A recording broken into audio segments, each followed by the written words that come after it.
सनातनियों के लिए, हिंदुओं के लिए और कोई देश भी नहीं है, ये सत्य हम सबको भी पता है। बीजेपी की पूर्व प्रवक्ता नुपुर शर्मा शनिवार को गाजियाबाद में चल रहे एक धार्मिक कार्यक्रम में पहुंची।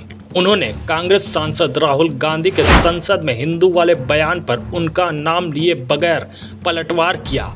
उन्होंने कहा कि अगर हिंदू हिंसक होता तो एक हिंदू सनातनी बेटी को इस सुरक्षा घेरे में अपने ही देश में अपने आज़ादी गंवाकर नहीं रहना पड़ता।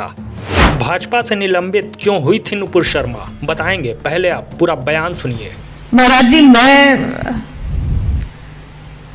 मैं इतना कार्य करती हूं नहीं। ये धर्म इकलौता मेरा नहीं है, ये सब हम सभी का है और इसकी रक्षा केवल मैं करूं, ये उद्देश्य भी मेरे हिसाब से इस लायक शायद मुझे भगवान ने समझा भी नहीं है।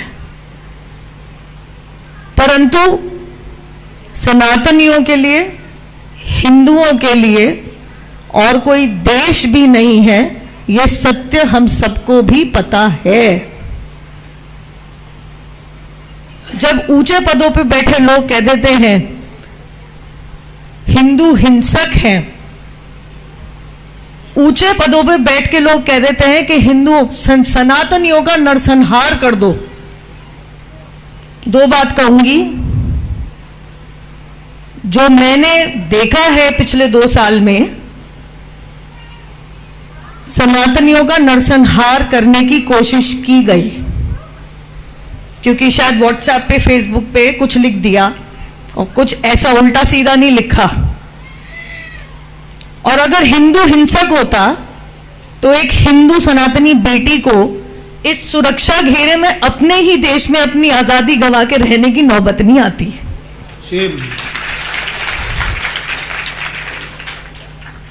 यहां पे आप लोग भागवत कथा सुनने आते हैं। यहां इस माहौल में मैं और कुछ नहीं कहूंगी, परंतु इतना जरूर कहूंगी कि एकत्रित हो जाइए।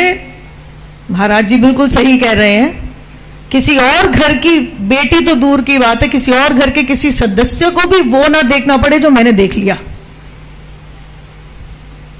और जब तक मेरी सांस है, मैं आप सभी के घर की एक बेटी, बेटा, आप कुछ मान लीजिए, मैं उसी के लिए, आपके लिए खड़ी रहूंगी, अपनी आवाज उठाती रहूंगी।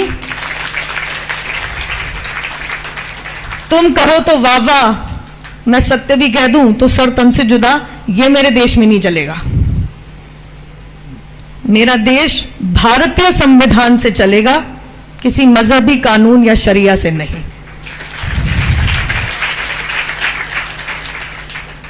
भारत माता की, मुझे आवाज ही नहीं आई आप लोगों की।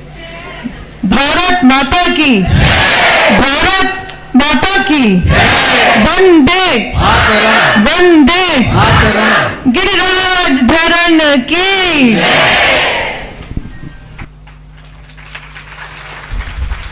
नुपुर शर्मा ने जून 2022 में एक टीवी डिबेट पे पैगंबर मोहम्मद और उनकी तीसरी पत्नी आयशा के बारे में विवादित बयान दिया था।